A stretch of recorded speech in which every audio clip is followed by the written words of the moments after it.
I, 36 female, have been married to my husband, 37 male, for over 10 years now. We used to be a happy couple, but over the years we just grew apart, I guess. Things haven't been good between us for a really long time now, and even though we tried to make it work, it didn't help, and we just gave up at some point.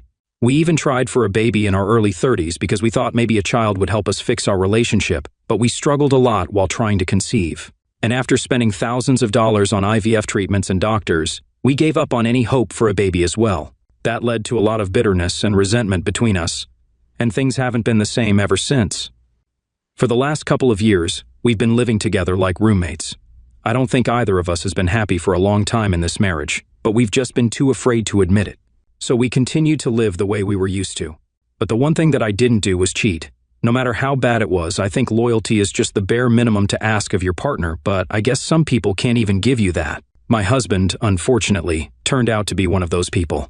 My husband's boss hosted a huge party at his place on New Year's Eve a few days ago. My husband and a few of his CO workers were invited too. I wanted to spend the day at home, let loose with some wine and television, but I decided to accompany him to the party. He didn't seem to care whether I came along with him or not, but I thought it'd be weird if he went to his boss's house all by himself when this was the first time that he'd been invited by him. It was a pretty big deal for him, and in spite of our situation, I wanted to be there for him, so I went with him. Once we got there, he spent most of his time talking to one of his KO workers. I'll call her Natalie, 29, female. I knew for a fact that Natalie had a crush on him.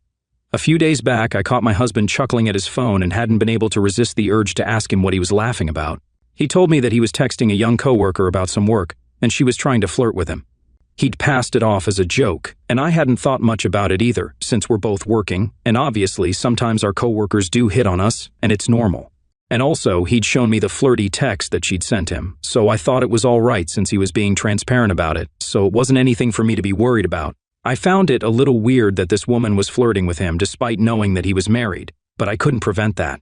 I could only count on my husband not to cheat or anything. At the party, I found out that Natalie was also married. She'd been married for a year now, and her husband, Paul, 35, happened to go to the same school as me. We weren't exactly friends, but we did remember each other, and so we decided to talk to each other while our spouses hung out. At around 10 p.m., an hour after we'd reached the party, Paul and I noticed that both our partners were missing. Now, my boss's house was almost a mansion. It was that big, and there were 2 floors and several rooms, so we didn't know where to look for them. Also, the fact that we were just guests and were supposed to limit ourselves to the ground floor didn't help. So, we decided to try calling them. It was kind of uncomfortable for both of us, because I'm guessing even he knew that my husband had a bit of a thing for Natalie. But we didn't address it because who wants to think about their spouse cheating on them? After a few minutes, when they still didn't answer, we decided to go look for them. By that point, most of the people at the party were very drunk anyway, and were trying to pick a song for karaoke. So we knew that nobody would notice that we were gone. We walked through the entire house but couldn't find them in any of the rooms, and the more we searched, the harder we found it to believe that they were doing anything innocent. Paul and I didn't say a word to each other because of how intensely awkward the situation was, and searched the house in silence. Finally, we managed to find them in the backyard. They were sitting on the grass and looking up at the sky with a bottle of really expensive wine they probably nicked from their boss's kitchen. Paul and I really, truly wanted to believe that things were not what they seemed and they were probably just sitting with each other platonically. But then Natalie turned to my husband and kissed him on the cheek, and that's when any hopes we had were immediately shattered. Thankfully, we didn't make any sound, and we were in such a spot that they couldn't see us either, so after a few minutes of just gaping at them with our mouths open in disbelief, I dragged Paul back into the house so that they wouldn't catch us. I didn't know what to do or what to say, but I just knew that I needed to get the hell away from them, or else I might actually go up to my husband and slap him senseless for what he'd just done. I was dumbstruck for a few moments because my husband was actively cheating on me in the backyard of the house that I was in. He didn't care if he got caught, and neither did Natalie. I could tell that Paul was going through the same thing because he looked pretty angry yet disappointed as well. I felt worse for the poor guy because my marriage had at least fizzled out, but he'd just been married for a year, so it must have been so much worse for him. I couldn't just take this sitting down, and even though I was devastated, my first impulse was to tell everyone. I didn't even care that we didn't know many people there. I just wanted people to know. I waited for a few seconds to formulate something, which was hard given that I was seething inside. But I did come up with a way to get back at this man. I told Paul what I was thinking about, and even though he didn't verbally say anything, he nodded, and that's all the confirmation I needed. So, at 1:45, I went to the living room, and everyone was pretty much soused by then. My husband's boss was also having a gala time, so I didn't hesitate and announced to the room that Paul and I had arranged a very special fireworks display in the backyard to thank the boss for hosting us. There were a lot of drunken cheers and some even clapped, but thankfully the backyard was too far off and the sound wasn't going to carry. I had to request the people to be silent, since I couldn't trust a whole drunken lot to not start giggling at any given moment. They didn't even question why exactly they had to be so quiet just for a fireworks display, so that was one advantage of them being drunk. Anyhow, we got to the bay window at the back of the house, which opened up to the backyard, and as soon as it was midnight, we opened up the curtains. Just as we'd expected, my husband and Natalie were still in the backyard and kissed each other at midnight. It was the perfect dramatic reveal to expose our cheating partners, and as soon as they were caught in the act, every single person present there froze. Not just my husband and Natalie, but also the drunk guests. His boss was staring at them, looking as scandalized as he humanly could, and so was the HR head, who was also present at the party. My husband and Natalie looked ready to make a run for it, and after a few seconds of stunned silence, they did hastily get up and rush to get out of the place. Somehow, they didn't even wait for me and Paul because obviously they could see that we knew what they'd done. Within minutes, we heard the sound of cars driving away, and knew that it was them leaving like cowards. After that incident, people started sobering up, my husband's co-workers especially, and his boss announced awkwardly that the party had to end earlier than expected because of whatever just happened. They didn't say anything to us because what could they even say? That we were in the wrong for exposing our cheating partners? I hardly think anyone had the nerve to even come up to us since both Paul and I looked really upset.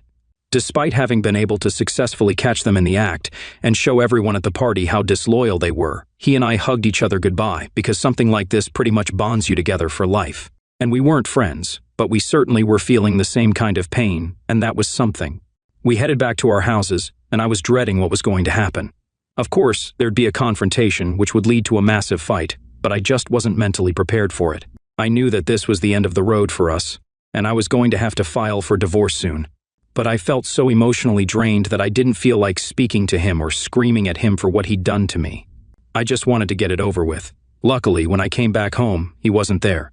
My husband had probably realized that he was the last person I'd want to see after what happened at the party, and he made himself scarce. I didn't care where he was, so I didn't ask either, and went to sleep peacefully.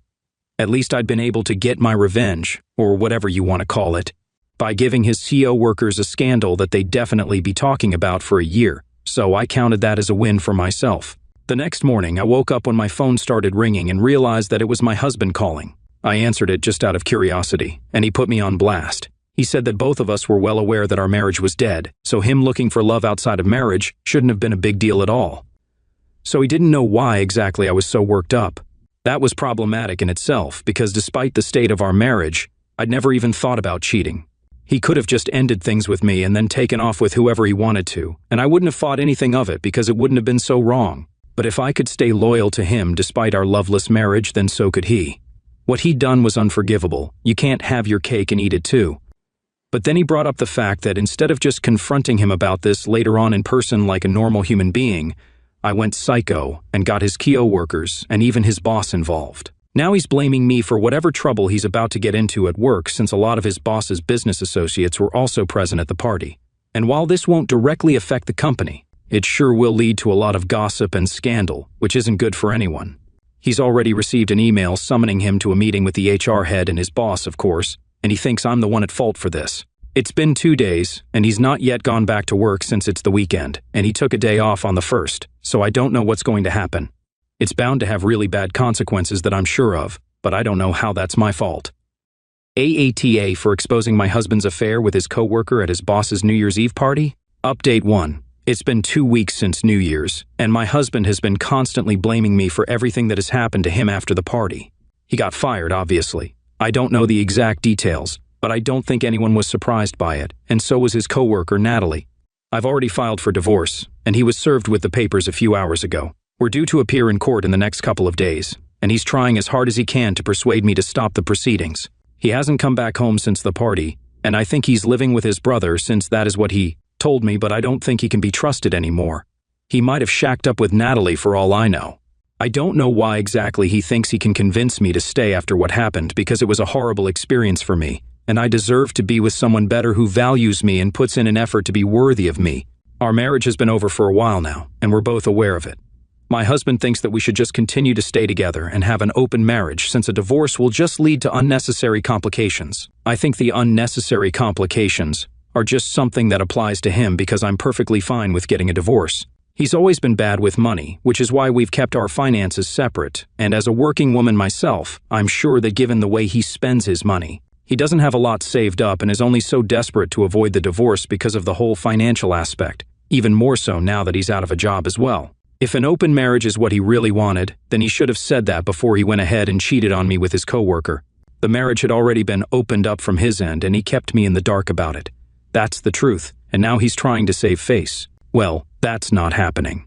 Another reason that I'm guessing he's so hell-bent on staying with me, despite not having any love or respect for me, is the fact that he's scared of losing out on money and assets during the divorce, because I'll definitely be taking back whatever I brought to his life. Most importantly, he'll lose the house if I decide to go through with the divorce since it had been a wedding gift from my parents.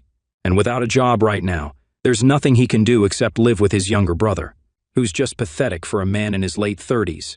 It's too bad for him, though, because none of this would have been happening if he'd just asked for a clean break from me instead of going behind my back. He's been texting me nonstop after he received the notice and is trying to manipulate me into staying by reminding me of all the good years that we spent together and that this will just be a huge waste of both our time and energy, so we should just stick it out as we have so far. And as if I'll be willing to go back to being trapped in a loveless marriage once more. It's funny how this behavior changed all of a sudden after he received the divorce papers, though. Because before this, he'd just been blaming me outright for being so dramatic and exposing his affair to his boss and coworkers and accusing me of being the reason he got fired. But now he's done a complete 180 and is being extremely level-headed and polite, asking me to rethink my decision for my own sake. I guess the fear of not having a roof over his head is enough to make him turn over a new leaf because his brother would probably not let him live there for long without rent anyway. That's not my problem now, and I'm glad to be rid of him. Update 2, I just heard from Paul and he's filed for a divorce from Natalie as well. He also told me that Natalie and my husband have apparently moved in together. One of Paul's and Natalie's mutual friends told him that they've moved into Natalie's parents' house, which is just such a strange living arrangement, but it's their choice, I guess. Natalie is supposedly head over heels in love with my husband and is ready to give up on Paul so that she can be with him. So she's not contesting the divorce either, and has very confidently bragged about how my husband is going to marry her as soon as their respective divorces come through. I was really shocked when I learned about this particular piece of information because just a few minutes before my phone call with Paul, I'd received yet another text from my husband begging me to reconsider the divorce and stay with him just to avoid the divorce because it's so unnecessary. And if I'm not wrong, the law doesn't permit him to remain married to me while getting married to Natalie, so I'm pretty sure that he's lying to that idiotic woman just so that he has a place to live in for now. His of a brother probably refused to take him in, and that's why he's trying to play both me and his girlfriend like a fiddle. Well, too bad Natalie might be a fool who's too naive to see him for what he truly is, but I'm not. I filled Paul in about what my husband has been telling me, and he agrees with my theory, and I'm not going to let him get away with this. I've asked for Natalie's phone number and address from Paul, and she'll definitely be learning about what her lovely future husband has been planning behind her back. Update 3. It's been a day since the last update, and this evening, I visited my dear friend Natalie's house. Her parents' house, technically, but whatever. I made sure that I went at a time that I knew my husband wouldn't be there, and I know that every single day, my husband goes out for a walk at 6 in the evening without fail. He'd do that while we were on vacation as well, without fail, so I knew that he'd be out at 6, and I was right. Natalie wasn't happy to see me at all, no surprise there, and even told me that my husband wasn't home and she didn't want to speak to me at all, so I could save my breath and just turn back around. But then I told her that it would be her loss if she didn't hear me out. That seemed to interest her, and she invited me in, still looking mad, but I didn't care about that. Once I was inside, I wasted no time in telling her all about what my husband had been doing behind her back, and even showed her all the texts that he'd been sending me, trying to make me stay with him. She was pretty heartbroken, and even refused to believe that I was telling her the truth for the first few seconds, and I did feel sort of sorry for the poor woman because, unlike my husband, she seemed to actually have genuine feelings for him. She started sobbing as soon as she realized that the messages weren't fake, and it was hard to watch. I didn't relish the experience as much as I thought I would, but at least I did my part and let her know the truth. My husband is an incredibly selfish man who cannot think about anyone except himself, and it was important for her to know that. She was sobbing so loudly that even her parents had to come to the room to console her, and I had to explain to them the reason why. It was pretty awkward because, obviously, this isn't the kind of conversation you want to have with someone's parents, no matter what they've done to you. As soon as I finished, Natalie's dad got up, and he looked like he was going to punch my husband when he saw him. He told Natalie politely but firmly that he'd be kicking my husband out of the house as soon as he came back from his walk. He'd never liked the guy, apparently, and could tell from the very first second that there was something off about him. He'd forgiven Natalie for cheating on Paul, but he wasn't going to tolerate this, and I think that was a good move as a father. He thanked me for being honest, even though I had no reason to, and could have just said nothing and watched the drama unfold. After that, I left, and even though I feel a little bad for Natalie, I can't wait to find out what's going to happen to my husband. I still can't believe that he'd really thought he could play me and his girlfriend just to get what he wanted.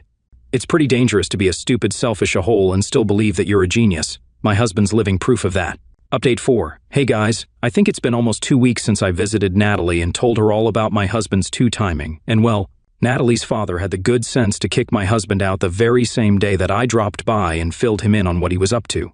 So he's basically kind of homeless right now, and has been relying on his friends to let him sleep on their couches. I know this because he sent me a long rant about how I'd ruined his life, and that he hopes I can live with myself now after effectively turning his life into something straight out of his worst nightmares. I checked, and as it turns out, I'm totally fine with this. He has no job, no house, and worst of all, no girlfriend or wife to bail him out either. He's also going through a divorce, but I don't even know how he's going to be able to afford a decent lawyer for himself now that he's out of options. So I'm guessing I have the settlement in the bag right now. My friends and family are really happy that I did what I did because honestly, this was all a long time coming. I regret the fact that I didn't do this earlier and leave him the first time I felt like I was losing feelings for him. I don't have any regrets about anything at all. I gave this marriage my all until I just couldn't, and I'm at peace with everything now. He's the one who cheated, and he's the one who's lost everything now, so that's just karma. I'm just going to live for myself now and do what I want. Life's going to be good for me now. I'll make sure of it.